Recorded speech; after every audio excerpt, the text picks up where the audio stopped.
meeting of the full board to order. And before we begin, I'd like to ask everyone to please be sure to silence your cell phones, and if you're not addressing the board, if you would just make sure to mute yourself.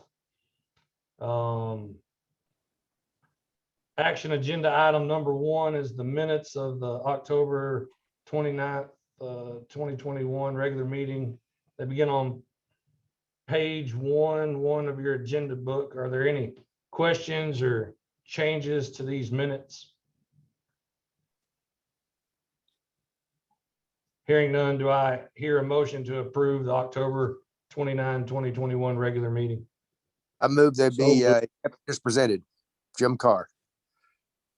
Second, Greg Rebels. All those in favor say aye. Aye. Any opposed? Thank you. Agenda item number 2 is an action item. And I will present the report of the nominating committee. That committee included Greg Rebels as chair.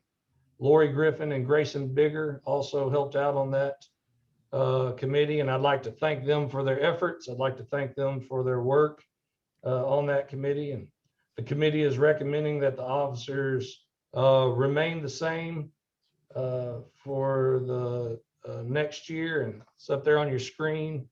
They've recommended same officers as before. I would be chair, Kevin Anderson as vice chair, and Grayson Bigger as secretary. The financial committee chair would be Chad Hooten. The academic committee chair would be Lori Griffin. And do I hear any other nominations from the board?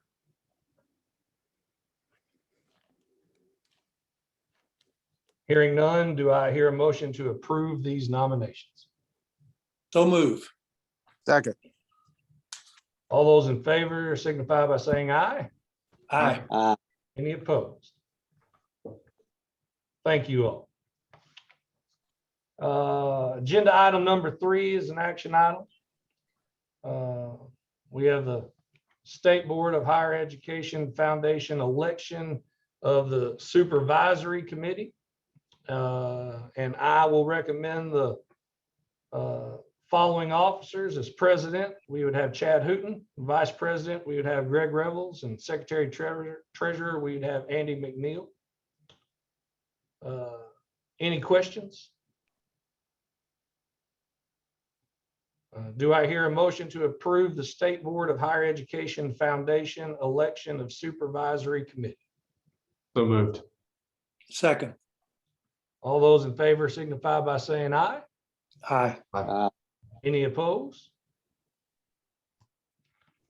Before we move on to agenda item number 4, I know that when you're put on a nominating committee and when you're asked to serve, sometimes that comes as a surprise, and I just want to thank everyone for their willingness to not only serve on that committee, but your willingness to serve in these roles. I can't thank you enough for what you do for our coordinating board and for higher education in general in the state. So thank you all for your willingness to serve, not only on the board, but in these roles. Thank you all. Agenda item number 4 is an action item.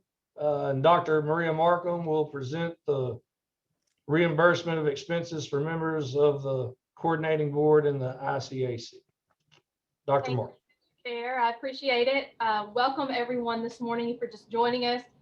We do regret that we were not able to be together today. We had originally scheduled this as an in-person meeting, but a combination of high cases and a lot of conflicts around the state with the travel, we decided to move this to a virtual meeting again. Hopefully we'll all be back together soon, but I did want to welcome everyone virtually today. This agenda item allows for the coordinating board members and the members of ICAC to get reimbursed for their travel. They don't receive any compensation for their service. However, we can reimburse travel expenses. So the recommendation from my office is presented to the board to resolve to authorize any expenses incurred by board members and members of ICAC for department-related travel.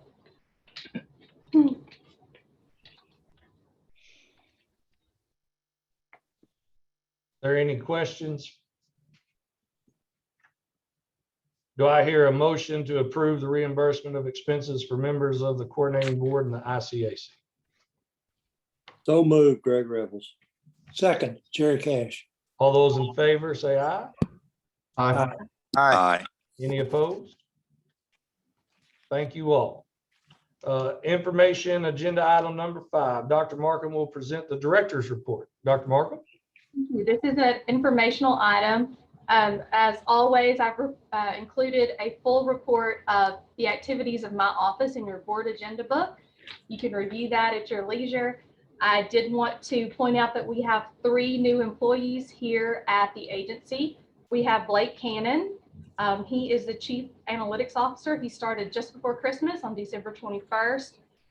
We were able to snatch him up from Phillips Community College of the University of Arkansas, and we're very excited to have him here. He has lots of institutional knowledge on our data systems and the analytics that go along with providing the support to the institutions and to the department.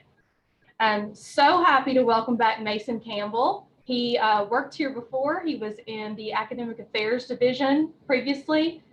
He was swept away by Pulaski Tech, UA Pulaski Tech for a couple of years, but we are lucky enough to have him back. He is joining my leadership team. He is the new Assistant Director for Policy and Student Success. So I anticipate you'll be hearing from Mason in future board meetings as we work through our strategic plan. We move along other student success initiatives for him to talk about that, but Mason Campbell is here.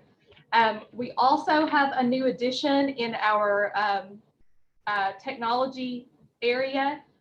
Talha Tiob comes to us from the private sector. He most recently worked in Conway at Molex, and he is our new senior technology analyst. So he will be working in Sonia's shop, providing lots of technical expertise and service in that area. We have one change in institutional leadership. Dr. Charles Ambrose was appointed chancellor at Henderson State University in November. He comes to us from Missouri, where he served as president of University of Central Missouri. He's also been president at Pfeiffer University in North Carolina.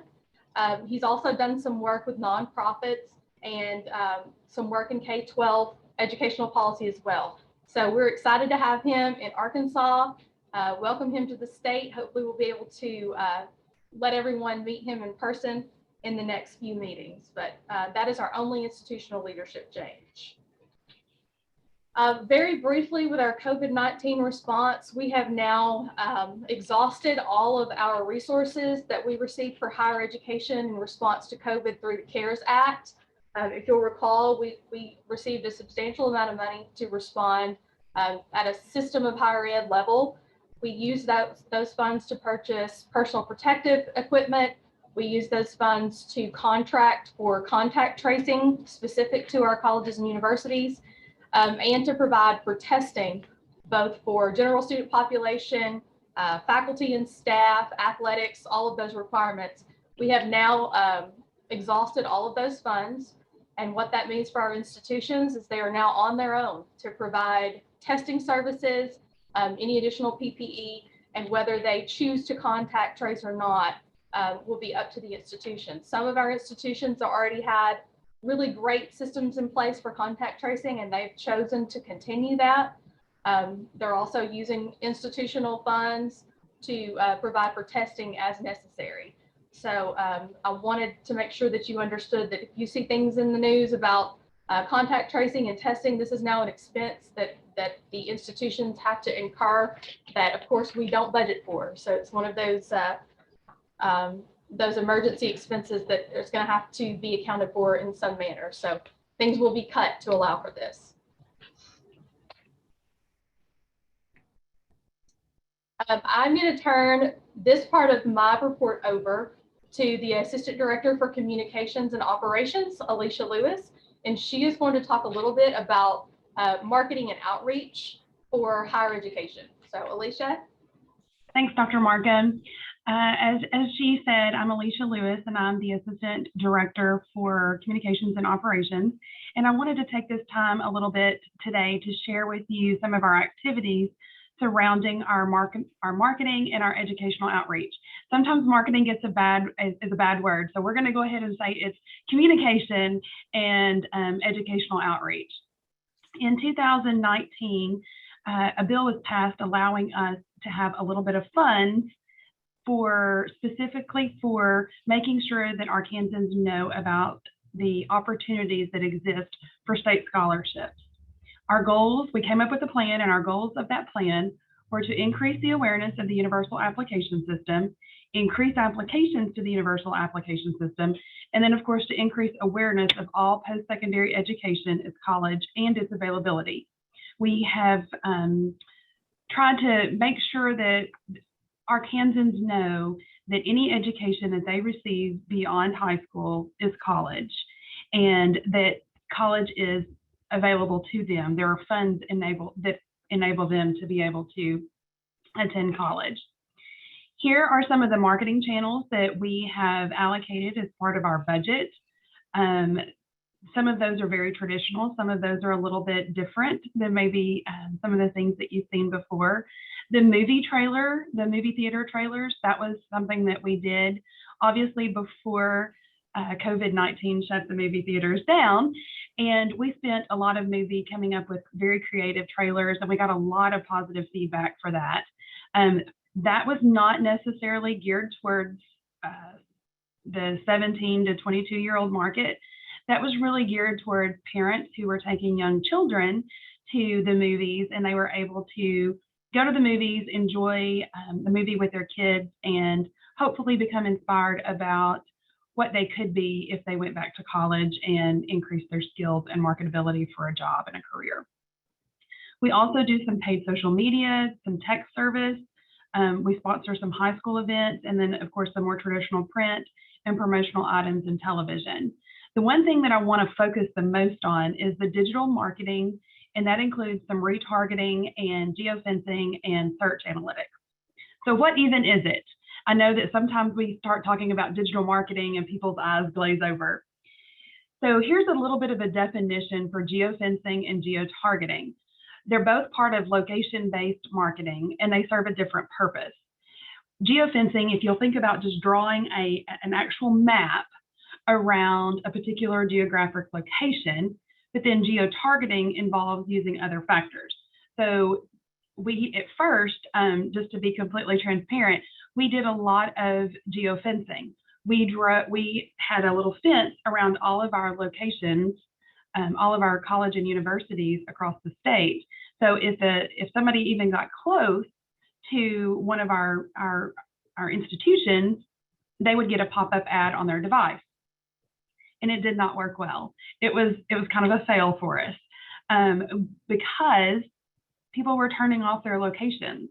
And so we didn't have the capability to really encompass those people. And a lot of students were, potential students, were not necessarily in the market for higher education, even though they were geographically close to the location.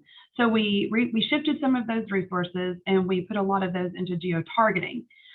There's a lot of demographical information that's available, and what we can do is we're hoping to find that student who is ready to make a decision about college, and they're on the verge of it, and we're hoping to actually push them to go ahead and matriculate to a college campus.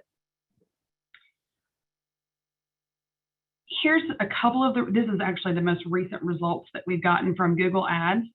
So we do a lot of search engine Google Ads reports. What that means is if somebody types in college or Arkansas College, we have a list of these keywords that indicate to us that these students might be interested in a college education. So as soon as they type in these keywords, then we have an ad that pops up and reinforces that connection, hoping that, of course, they will click on the ad, and you can see there that there is a click rate at 16,000 for the Google Ads report. And then the CTR is the click-through rate.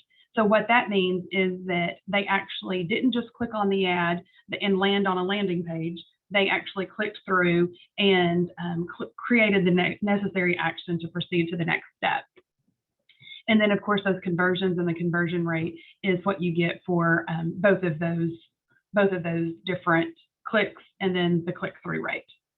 So it's very difficult with some of our other advertising and or communication mediums to get the feedback like we get for these digital marketing.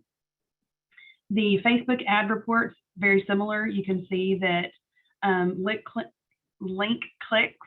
And then the one thing that we can kind of see from this too is the post engagement. And while that does not always generate a click-through rate, what it does is Facebook, we tend to be very influential in Facebook with mamas and grandmamas and grandfathers and dads.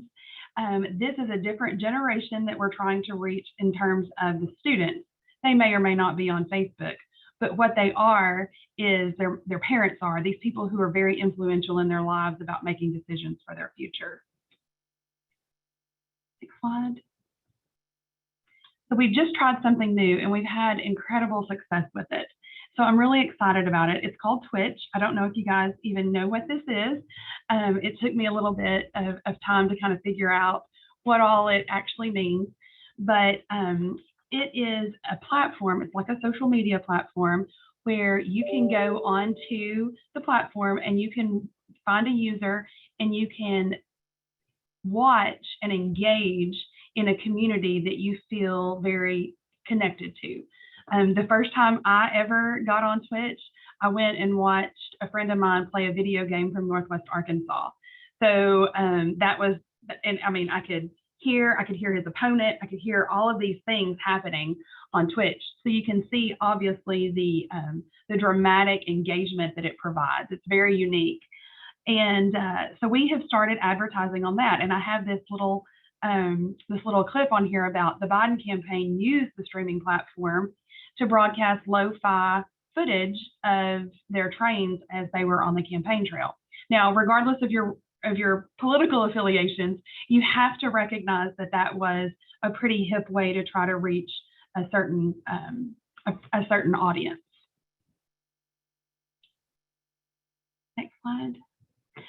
I do have a couple of our creative ads there that we're not able to pop up and view via the Zoom, so I apologize for that. But the thing that I love the most about it is that we are able to 15 seconds capture these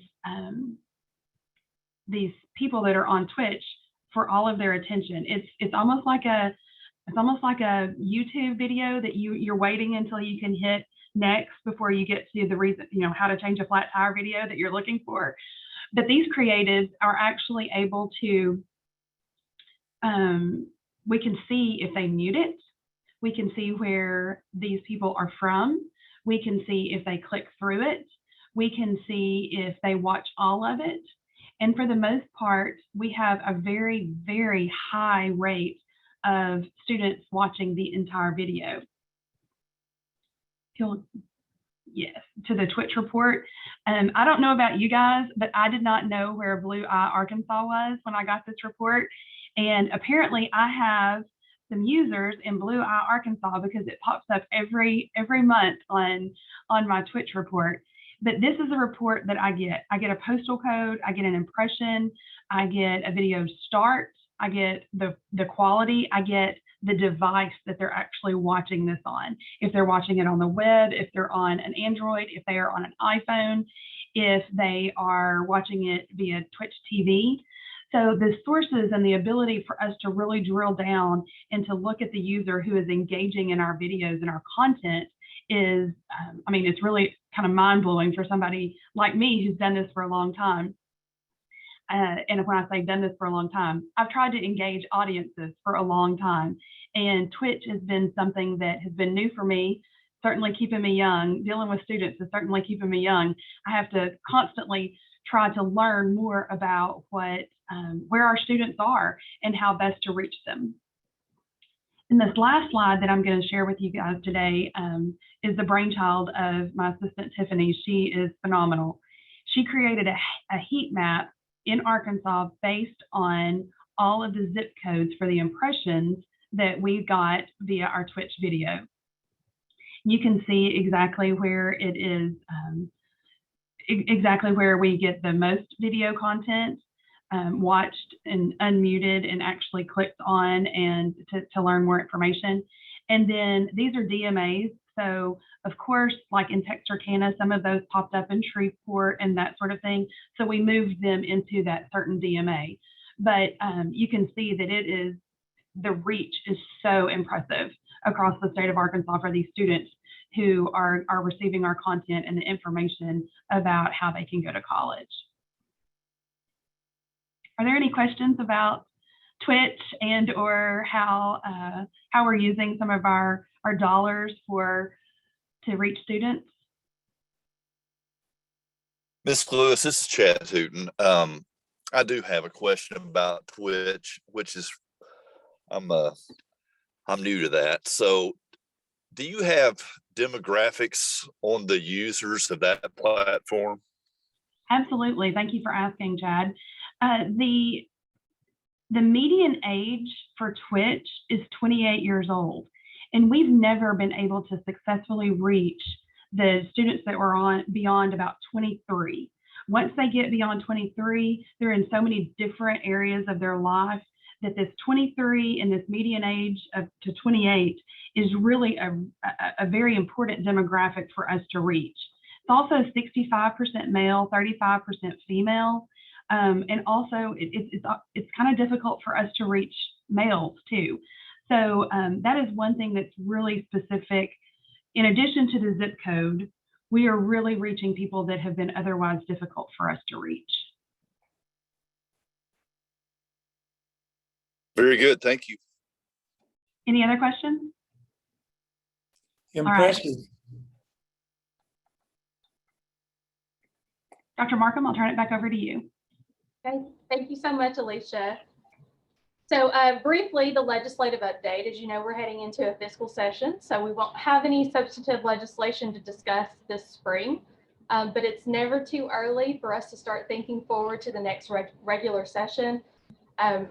Just as a spoiler alert, we have one piece of legislation that failed in the last regular session. It was a very disappointing loss for us, something that we plan to regroup around and bring back. And that is the creation of a needs-based scholarship for students using lottery funds only, so no additional general revenue.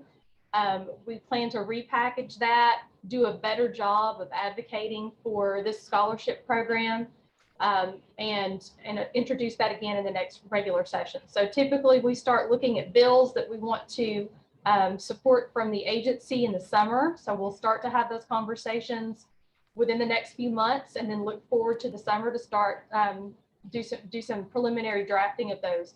So that's the big piece that I plan to initiate from the agency, is that needs-based scholarship. So that is all that I wanted to mention on that. I wanted to keep that on your radar as we move forward and think about how we reach the students that Alicia just talked about, and all students who have unmet need for college. And I believe that is my report. Do I have any questions on that or anything else?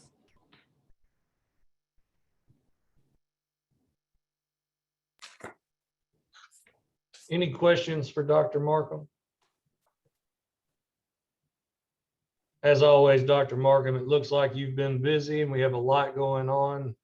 Appreciate you and your efforts and your entire team. Very informative. I'm new to Twitch as well. It's a very informative presentation. And I thank you and your entire team. Thank you.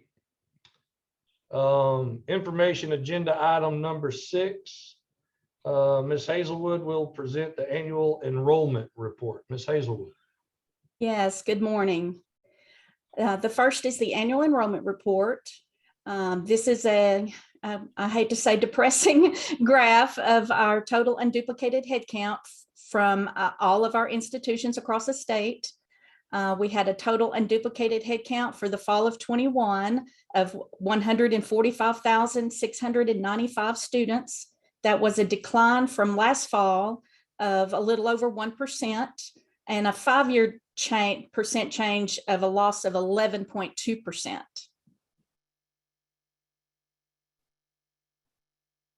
Here is a chart that shows 5-year total headcount trend for each sector of Arkansas higher education. Both our public 4-year universities and our 2-year colleges experienced a 1-year decline, while our private independent and nursing institutions experienced small increases in fall 21 enrollment.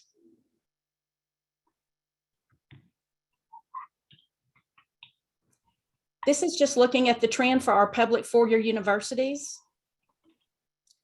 We saw a decline for the 5th year in a row. Of course, our highest enrollment was in the fall of 2016. We did see a 1-year percent change, a decline of 1.4%, looking back at between 2021 and 2020. And for our 2-year colleges, they experienced a 1.5% decline comparing last fall to this fall.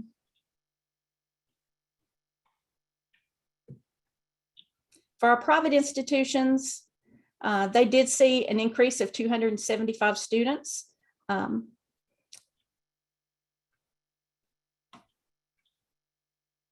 That was a percent change of 1.8%. Our high school student headcount, this does include both concurrent and dually enrolled students. We did show an increase from last year of almost 1,400 students. You can see, though, the COVID-19 pandemic did play a significant role in the decline for last fall. We did recover some, but we've not yet returned to pre-pandemic enrollment levels for our high school students.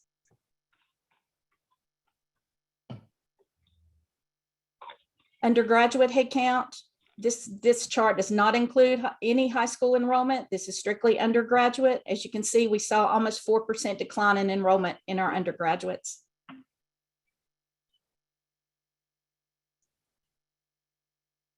Our graduate headcount for fall of 21, we increased by almost 1,100 students, represented an increase of 6.7% over last fall.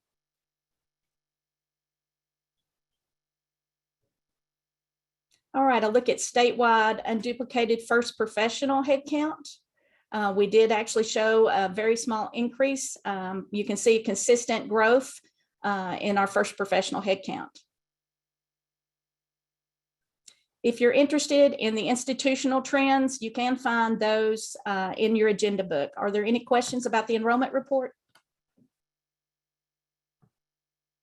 Sonia, this is Kevin Anderson. Yeah, I've got a question. Have we ever done a projection? I know this is excellent information in terms of where we've been in the trend, but would it be beneficial, or have we ever done a projection? And are there national statistics available that would maybe guide that? I think generally speaking, I've heard there's fewer and fewer, high school students, or fewer and fewer potential people coming into the system. Maybe that's what's driving some of this, but have we done projections before, considered doing it? I don't know that the agency has done projections. I know just from working at 3 different institutions over my career, enrollment projections are common at the institutional level in order to help, predict and do some really good planning for recruitment and outreach. So, but as an agency, I'm not quite sure we've ever done any actual projecting. Would it be beneficial to, I mean, I guess maybe I'm asking that question rhetorically, or would it be beneficial for us to do that, or to coordinate with the other colleges if they're doing their own projections and get an idea, and maybe compare that to maybe national trends and some other sources of information? Projections I know can be maybe a little on the optimistic side, and maybe we add some reality to some of that. I don't know. It seems like as a coordinating board that maybe that's information we could coordinate and have an idea of where this is going, and does it flatten out at some point? I would think that'd be useful information. Yeah, we can certainly put it on our agenda and senior staff will take a look at that, Kevin. Okay, great. Any other questions? Any other questions for Ms. Hazelwood? Thank you, Ms. Hazelwood. We'll move on to agenda item number 8, informational item. Ms. Bowles will present the annual report on institutional certification. Ms. Bowles? Yes, I think you might have missed number 7. Sonia, do you have another report? I do. I absolutely did. Look at me jumping ahead. I mean, I'm ready, but you know. I do apologize.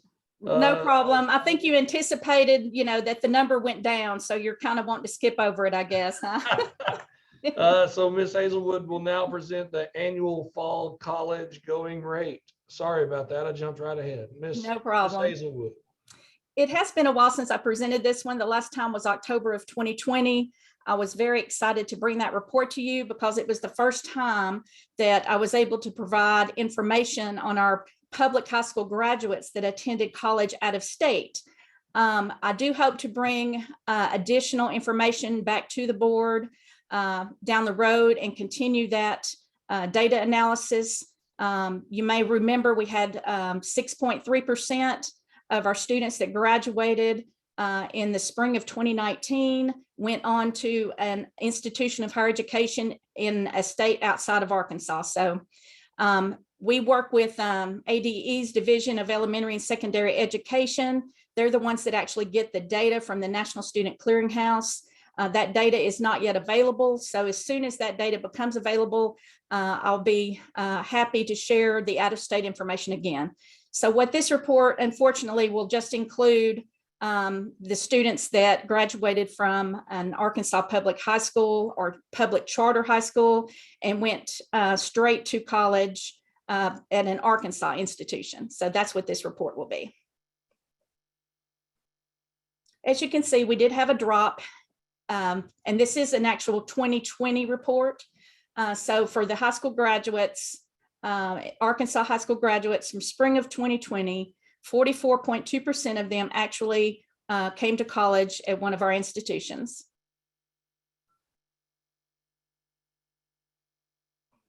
Here's the chart that shows the number of public high school graduates that we receive from ADE. And then you'll see the number of those that we found in our Arkansas Higher Education Information System. And then the percent, the right column provides you the college going rate for each high school graduating class. And the chart below just shows you that of the public high school graduates, what percent of those went to which sector of our institutions. Here's a chart by gender, and this is a statewide look. Females do go to college at higher rates than males in all sectors. These percentages are consistent with prior year percentages.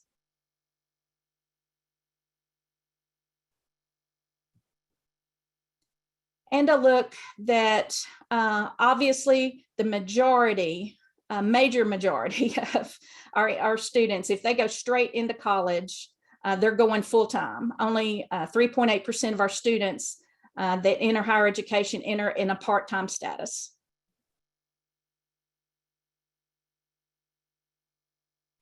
And we have just some breakdowns by institutions. So this is the number of students that graduated high school in spring of 2020 and the institution that they chose to enter as a first-time freshman. You can see for our two-year colleges, Northwest Arkansas Community College leads the way. They had 818 that chose them. Then we had UAPTC had 608, followed by Arkansas State University BB brought in 521.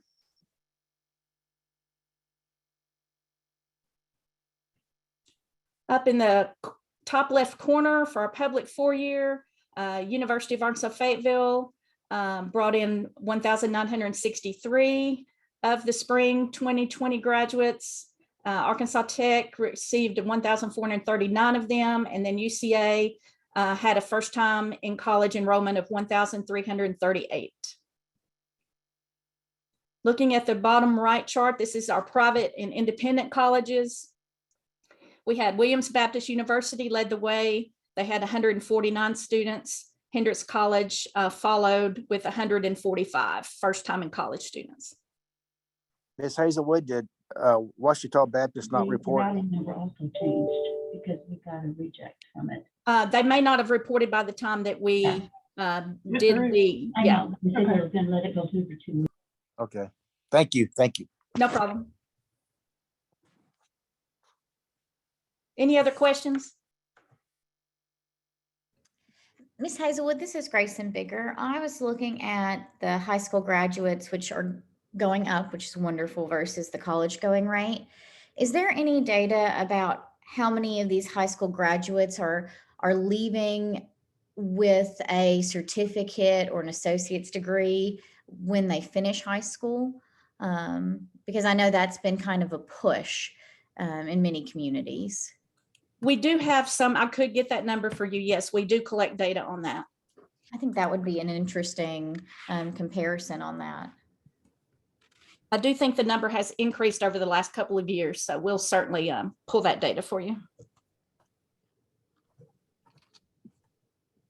Any other questions for Ms. Hazelwood? Mr. Chairman, she always does such a great job with that report. She does, and I do apologize once again for trying to skip it. Thank you, Ms. Hazelwood. Thank you. We'll move on to informational agenda item number 8. Ms. Bowles will present the annual report on institutional certification. Ms. Bowles. Thank you, Mr. Brodell. This is the annual report on out-of-state and private institutions enrollment in Arkansas. The Institutional Certification Advisory Committee is set up by Arkansas law. The committee is appointed by the director, and they assist ADHE staff in oversight of these institutions. There are some institutions that are exempt from reporting their enrollment and tuition. Those are institutions offering church-related training, institutions that are on military bases, and institutions that are members of reciprocity agreements, whether those be regional or national. Next slide, please. This is a list of institutions in this category and the breakdown of how the instruction is delivered. We have the same amount of institutions as we had last year, so nothing has really changed there. Next slide. These are the amount of the degrees that are offered by these institutions. This is also about the same as it was last year. Next slide. This is the breakdown of the enrollments and graduates from the out-of-state and private institutions among Arkansas students. The online enrollment, as probably with public institutions, the online enrollment has increased, but everything else has pretty much remained the same as last year. Next slide. This is the breakdown of the levels of degrees and types of degrees that these institutions offer. It is, as I've been saying, that it's about the same as it was last year. Next slide. I included this to show you the difference in tuition that these institutions charge in comparison to public institutions in Arkansas. I thought it might be interesting to see, the difference in tuition. Of course, I show the highest is Pepperdine University, which is in California. So there are many reasons why their tuition would be higher than an Arkansas institution. Anyway, I just thought that might be some interesting information for you. Next slide. Where is Rasmussen University? What's that? Where's Rasmussen located? It's in Minnesota. Okay, thank you. Mm-hmm. So there are some, as I mentioned, there are some institutions that are exempt from this process of certification. There are 31 institutions offering only church-related training. These are Arkansas institutions, private institutions in Arkansas, and some online that offer online instruction to Arkansas students. That we do have a few institutions offering programs on military installations, and they have to have 51% of their enrollment has to be military personnel. And then we have a lot of out-of-state institutions that are in reciprocity agreements, and those are also exempt from certification and oversight by ADHE. Next slide. And I wanted to mention the state authorization reciprocity agreements.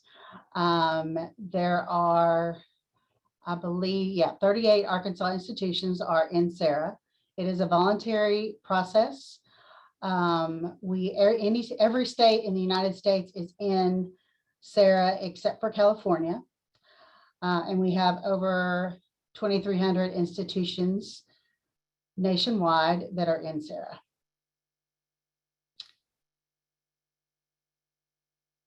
Any questions?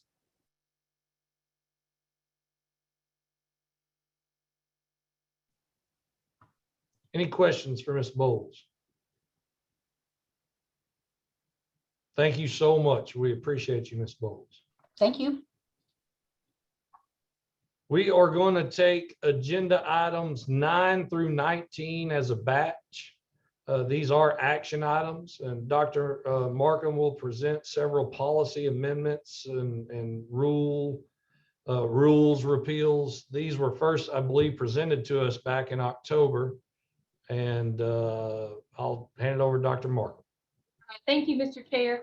Before I jump into rules, I can't move forward without addressing one of Kevin's questions to Sonia during the enrollment report about projections. So we had some really good projections prior to COVID, and they were different by sector. So we projected nationally and in the state slight but steady increases in enrollment at the public four-year institutions, and that was based on just the backward trend. We were projecting that to continue forward at 1 to 3 percentage points increase a year. A little different with the private institutions. Arkansas is a bit of an outlier because most of our private institutions aren't considered, those highly selective Harvard Ivy League institutions. Those were projected to decline. However, our institutions don't really follow that model because they're a little less expensive. Their enrollments are, they're able to control their enrollments a little more than some of those very selective institutions. Our two-year colleges were projected to be basically level for the next couple of years, mainly because the economy is very strong. There's a big correlation between economy and enrollment at the two-year college, which we can sometimes predict or we can sometimes not. What happened, also you mentioned the enrollment cliff. So we were projecting that small, steady increase until about 2025. So that's when the enrollment cliff was going to happen. So we hadn't started building that decline in the models because our high school seniors, right now, we still have a pretty robust class of high school students that are coming in to us. With that being said, COVID broke all of our models because we did expect that increase. And then you saw what happened to enrollment in 2019, 2020. At this point, we're projecting that we're going to incrementally increase back up to that pre-COVID level at about the same timeline as the enrollment cliff will hit. So we're hoping to continue on a slightly upward tick as far as the four-year universities until about 2025, which we anticipate that enrollment cliff hitting. Some of the institutions are already planning for that. So their strategies are around attracting more adult students and reaching out of state into these underserved populations that hadn't typically been well represented in higher ed to mitigate the impact of that enrollment cliff. On the two-year college side, it's a little more difficult. We still have a pretty strong economy. And unfortunately and fortunately, until the economy starts to do a little worse, we can't project a big enrollment increase at the two-year institutions. So I just wanted to circle back to you on that. we had some projections. We kind of got shot during COVID. The institutions individually continue to make projections. Most budget flat and hope for an increase in enrollment, and they're putting their efforts toward those increases. But that's kind of where we are. We're in a bit of disarray. Everything was making pretty good increases the way we thought they would until COVID. So now we're kind of in that recovery, trying to rebuild from that enrollment decline. If that's helpful. It is. This is Kevin. If I could follow, Mr. Chair, if I could follow up, that's with Dr. Markham's comments. That's good information. I totally understand that COVID blows up the models in the short term. But just to make sure I'm understanding what you're saying, so we were projecting that the curve, which was downward trending, was going to flatten out with some small increases over the next couple of years. And then you're saying in 2025, we're looking at potential declines. Did I understand that right? There's a potential decline because we have a declining population of 18-year-olds that are going to be coming to us from the public school or from the high schools Right. in about 2025, which is part of what I mentioned earlier about our plan for that need-based aid to look at some underrepresented populations to try to attract more students into the pipeline, because we know that we can't create another 18-year-old, but we might be able to reach someone else who traditionally would not have considered higher education. Understand. And are the projections that we're putting together, what information are we using? I think you made reference to some of that, but are we taking information from each college and each university, or how are we producing those numbers? Well, we're not actually producing the numbers. We look at national numbers and we make some assumptions based on the mix of institutions we have in our state. So Gotcha. Arkansas doesn't always follow the national model, but there are pieces of it that we can bring out and say, well, public institutions seem to be trending in this direction. Private institutions, like our private institutions, seem to be trending in another direction. And then the two-year colleges are kind of their own animal, because so we have to look at the macro and the micro economy of what's happening nationally and within our state. Okay, that makes sense. And then the other comment or observation is on the four-year institution specifically, we have one in particular that is showing good growth despite some of the negative variables. Good, look like a positive trend, and most of the others are not. So I wonder if it would be beneficial if the universities or colleges are willing to share that information, if they all have their own projections, if we had those and overlaid that with our projections you just mentioned. I wonder what that would look like, whether they would line up or not. Good question. Kevin, just a response on a similar topic, and that is we still have an awful lot of out-of-state schools coming to Arkansas to recruit students. And we need to be just as aggressive recruiting students into contiguous states to our state. Definitely. Okay, so from there, I'll move on to those agenda items, Mr. Chair. As Al mentioned, there are, I believe, 10 policy and rule amendments that you all saw in October. Those were sent out for public comment. Based on those public comments, there were no substantive changes to any of those proposed rules.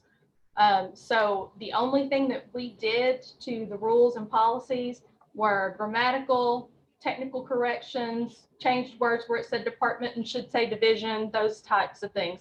So because there's no substantive change and we walked through all of these, I would like it if we could just take them as a group, but if you had a question or needed clarification, then we could pull those out.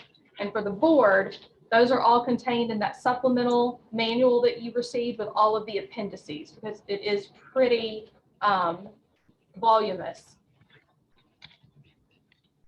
And I would remind you all that these are not going to be final until ALC reviews those. So they will have to review them and vote on them for them to be final. But whatever comes out of this group is what ALC will see. These are final as far as the higher ed coordinating board proposes. Dr. Markham, I did have a question. I know these were, when we reviewed those in October, they were grammatical, like you said, technical changes. And I don't remember any substantive changes at all, but we did put this out for public comment for that period. Did we have any public comment that would need to be in the record or have any remarks made? We didn't really get any public comments. The only comments that were made was from BLR, Bureau of Legislative Research, and they go back in and make sure that all of the technical definitions and references are correct. So, I mean, there was substantive change that you guys already saw and approved in October. So that will be, in the markup, but the additional changes are purely technical. Any other questions for Dr. Markham? Do I hear a motion to approve agenda items 9 through 19? So moved. So moved. Did I hear a second?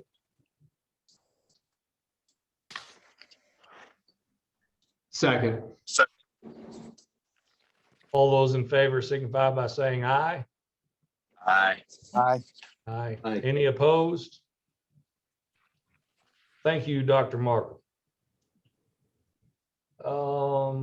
We'll now have the report of the Finance Committee. Mr. Revels? Yes, sir. The Finance Committee reviewed agenda items 20 and 21. There were no action items for the Finance Committee to vote on. So that's my report. Thank you, Mr. Revels. That is correct. Nothing to vote on there. Appreciate you and your efforts. We'll move on to the report of the Academic Committee. Ms. Griffin. Thank you, Dr. Brodell. The Academic Committee reviewed items 22, 24, and 25, and we recommend the approval of agenda item number 23. Do I hear a second to approve the agenda item 23 based on the Academic Committee's report? This is Grayson Bigger. Moved. I have a second. All those in favor signify by saying aye. Aye. Aye. Any opposed? Thank you, Ms. Griffin. And we'll now pause for public comments by presidents and chancellors of any institutions who wish to address the board.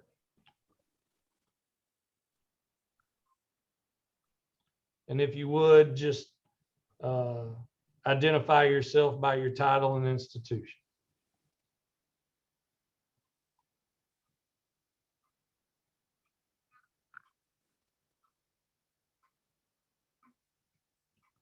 Hearing none, are there any additional comments or other business from any of our board members? Mr. Chair, this is Kevin Anderson again. And perhaps maybe I should put this in form of a motion so we can at least discuss it.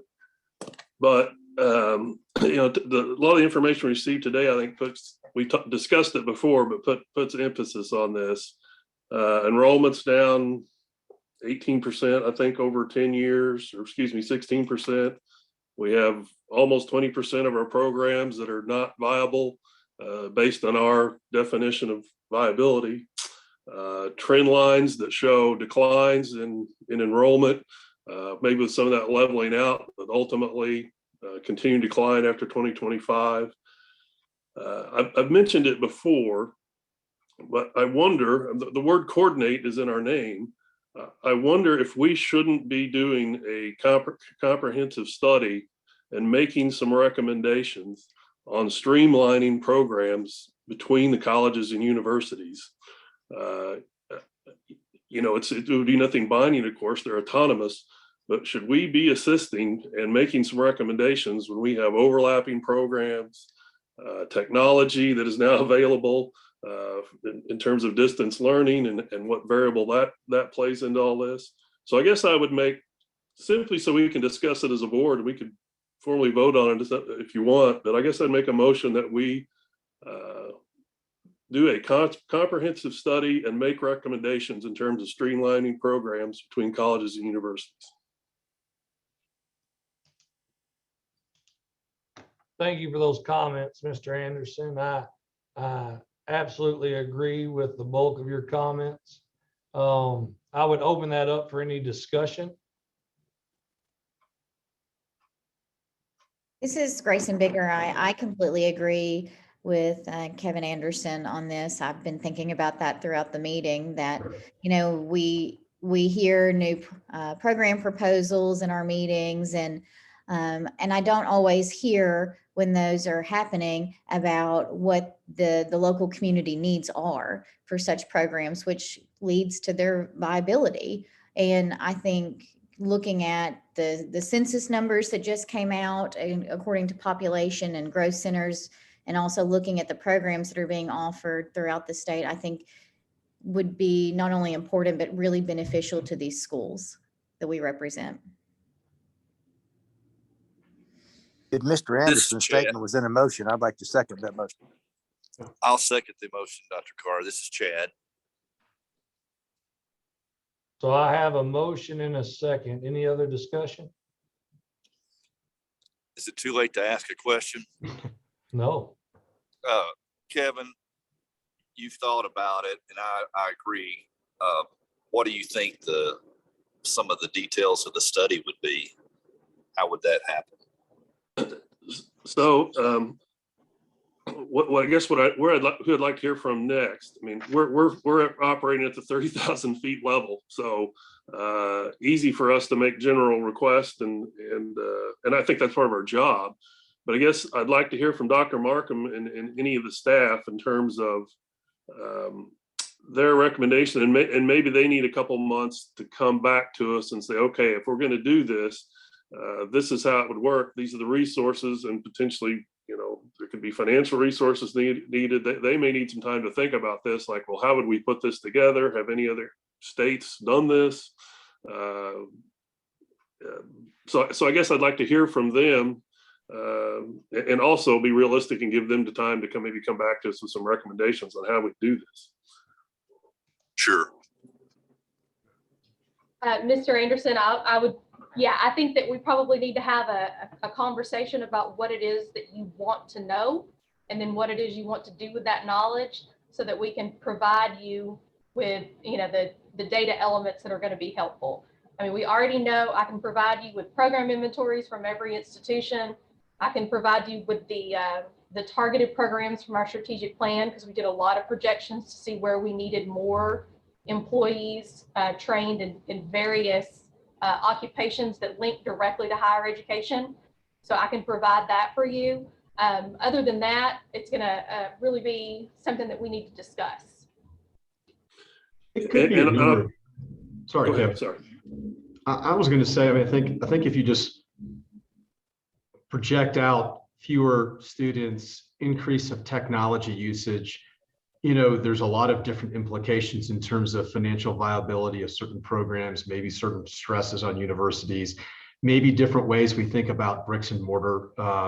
And I completely agree that we need to be thinking 10 steps ahead, so that these institutions are viable and are really meeting the needs of the state, you know, the way that we might project them out 10 years. This is Evelyn Jorgensen, and I'm wondering if it's appropriate for, I'm president of Northwest Arkansas Community College. Is it appropriate at this time for me to add to this conversation, I wonder? By all means.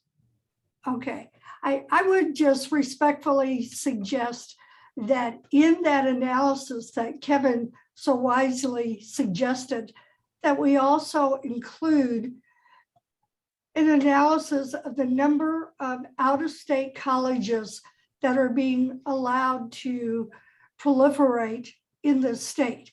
Because as the enrollment at our state-supported institutions are struggling, we're still at the same time approving a number of out-of-state institutions nearly monthly. So I just would very respectfully suggest that that might be an additional area that needs to be considered in this analysis of how to maintain or encourage enrollment at Arkansas community colleges and Arkansas four-year colleges.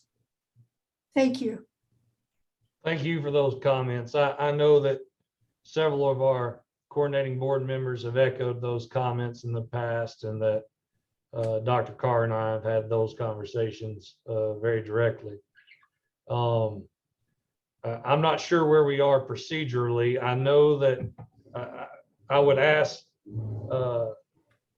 Mr. Anderson to restate his motion. I believe your motion was to request a study to help our board, give our board information to help coordinate those efforts within institutions.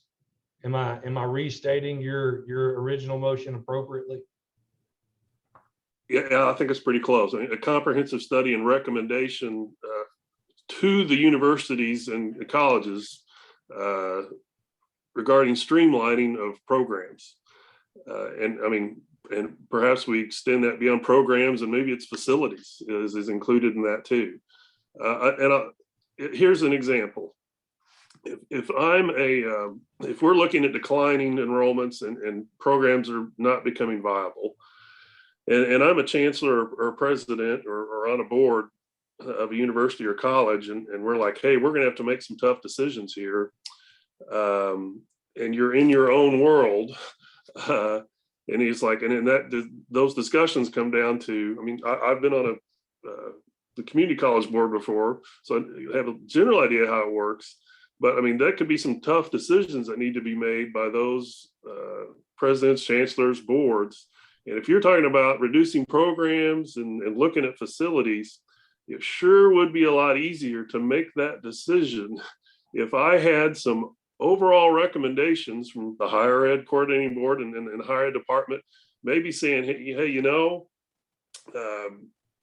college or university, this college university X really should focus on programs A, B, and C, and maybe programs D, E, and F don't fit your model anymore.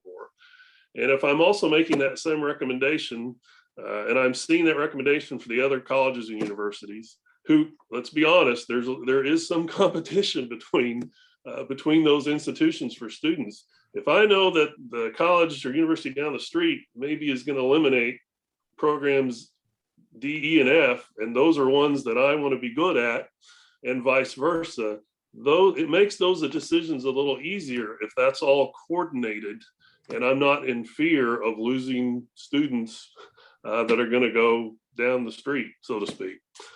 If there's some coordination there, and again, this will require definite input from all institutions. They all need to be able to weigh in as we do this analysis or study. It just shouldn't be something we do ourselves. We need their input, but that's what I'm envisioning is we provide some coordination to help these institutions as they're making these tough decisions. Obviously, they're autonomous; they can do what they want. But if I were in their shoes, that would help me make a decision. If I kind of knew what the big picture was and what some of the recommendations were and what some of the other institutions were going to do, it would help maybe stimulate or start that discussion. That's where I'm going with this conceptually. Yeah. So the motion is to request a going, because I think that I'm probably going to need some additional clarification as we move forward, but that's something that we would absolutely love to provide for you. I wanted to make 2 points of clarification about that. First is the out-of-state institutions. We can't deny out-of-state institutions the ability to operate within Arkansas as long as they meet certain criteria. It's a violation of interstate commerce for us to say you can't serve our students. What we can do is we use this ICAC board to ensure the quality of what is coming into the state. Maybe that process isn't great. Maybe we would like it if fewer institutions operated in Arkansas, but we can't carte blanche say out-of-state institutions, you can't come here. So we get in some trouble with that. And that may be something that Alana may want to discuss further, maybe at our next board meeting, what we're obligated to allow and what that process looks like. So I wanted to just go ahead and float that out there, that we can't just say starting next year, no out-of-state institutions can operate or come in and serve our students. So there's a lot of nuance around that. So I did want to mention that. The other thing I wanted to mention was the programs that are non-viable. Those are not going to be our problem. Those are easy decisions for institutions to make. If you're on the non-viable list, it's not a financial benefit for you to keep those programs open. Where the conversation is going to get difficult are those programs that are full of students but might not create a lot of value to students after they graduate. Those are the really hard decisions to make. Cutting a program that students love to do and there's a big demand for, but there may not be the occupational demand on the other end. So those are the ones you don't see on the non-viability list. Those are the ones that may be very common throughout the state that, you know, they're paying their own way. They got full, you know, tuition is paying for those faculty members. Maybe they're very low cost to offer, but there may be not that big of demand for students on the other end. So I wanted that to be on your front of mind as well. Also, the thing that you don't see or we may not draw as much attention to is, although they're adding programs that you guys approved, they're also deleting programs at the same time. So institutions are continually looking at their programs on their inventory, and they're deleting those that are low enrollment or may not have the market anymore. So I think that's another side of that analysis. What are we adding? What are we deleting? Are we speaking to demand? Are we catering to, you know, things that students just have a lot of fun in, but may not have a lot of opportunity that's marketable later? So it's a big conversation and there's a lot of tentacles to it. So I think we need to continue that. And I'll discuss with staff the resources that we already have available and what we might want to add to that as we move forward. Yeah, because Kevin, maybe we can, maybe your motion should be, you know, we'll work to scope something out, because I don't know, when I listen and just everything that I just see and what I do for a living, I just think higher education is at a point of inflection.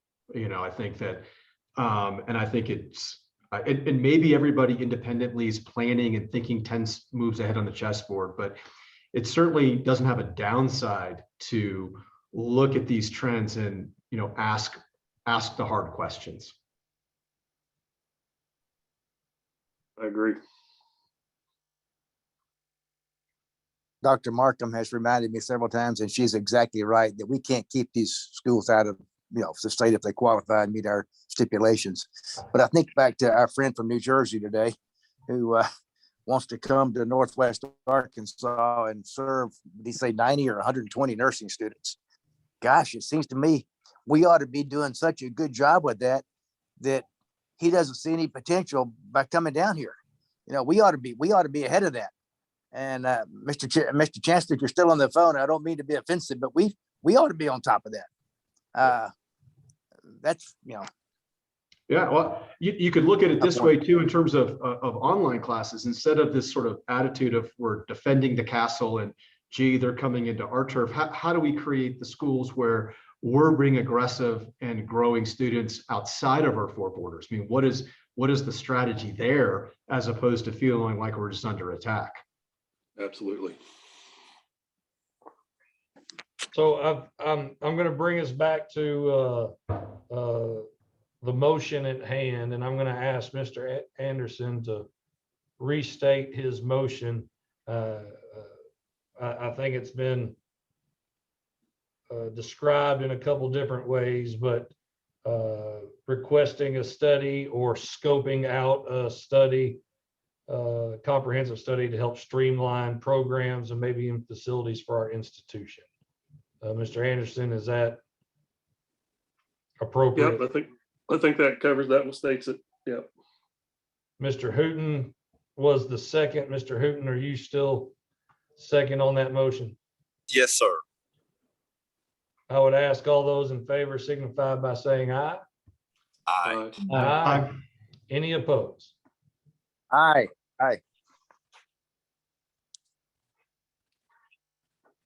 Thank you all. I appreciate that. Any other comments from our presidents or chancellors, anyone from any institution who wish to address the board? Any other business from our board? Hearing none, I will announce that the next quarterly meeting will be held on April 29th. Right now, we do have that scheduled via Zoom, just simply because we had to switch at the last minute. I do want to reiterate that my goal and our efforts are pressing towards meeting again in person as soon as is viable and safe. But I appreciate everyone's ability to make it to this Zoom call today. Do I hear a motion to adjourn? So moved. I'll make a motion, we adjourn. Wonderful. All those in favor say aye. Aye. Thank you all very much. I will see you on April 29th, if not before. Thank you, everyone.